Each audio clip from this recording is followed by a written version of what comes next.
In India and the US partnership, for instance, I'll cite an example. Prime Minister Modi was here for a state visit last year. He's going to be here later this month for the Quad Summit. But in between this, he's been to Russia, and then he went to Ukraine as well. Amidst this landscape, how is the balancing done? We in the United States, I think, have to recognize that countries wish to have what I think India calls strategic autonomy. I have no problem with that. I believe that our deep interest, not just our values, which are deep, but our interest will ultimately lead to stronger partnership between India and the United States. A visit to Russia doesn't really, to my mind, change the fact that I doubt very much that ultimately India will want to be dependent on that Russian junk that they call military equipment that is failing so badly in Ukraine. I also think that Prime Minister Modi probably fully understands that the strategic relationship, the relationship without limits between Xi Jinping and Putin is a challenge to India's interest. And so I don't worry too much about the deepening of India-Russia ties.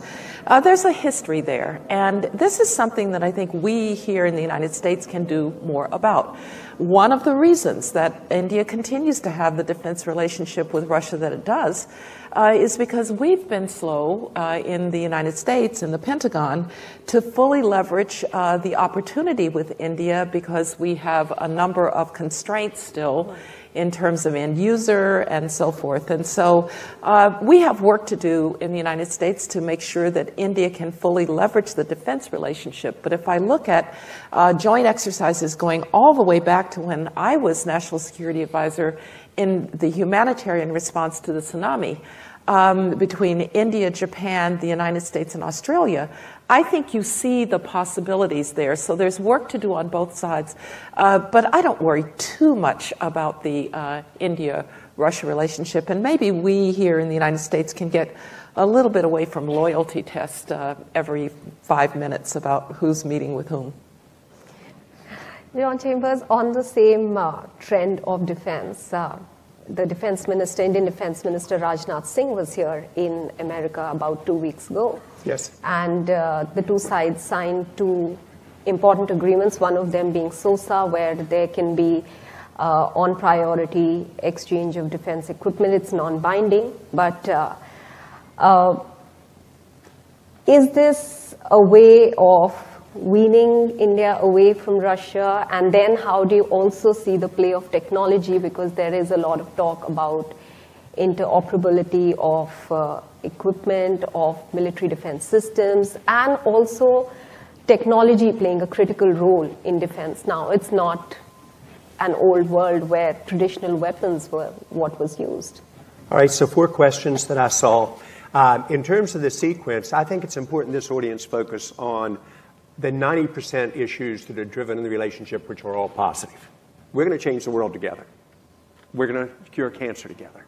We're going to be able to usher in an era of prosperity where the standard of living of every person in India increases faster than anywhere else in the world. And the U.S. will benefit that the standard of living of every person in America will increase dramatically faster than it would have had this relationship not taken place. Secondly, this is a time period where you disrupt. And to get sidetracked on disruptions, that will not bring our countries further apart. Prime Minister Modi, as I said, almost after he got elected, will be one of the top leaders in the world. He clearly is that now. And in that role, he has to have relationships with everyone around the world. And will there be bumps? Of course there will. But going back to the bigger issue, we can work together as a speed together if we set aggressive goals. And I want to give you a feeling for speed, and then you know where I'm going to go with this. To the audience today, we aren't moving fast enough. We've made accomplishments. This is our 3rd meeting in 15 months since the Modi state visit. And the progress has been something, Condi, that I didn't think I would see, not just between governments, between startups and VCs. But what is different in the last 15 months? The speed.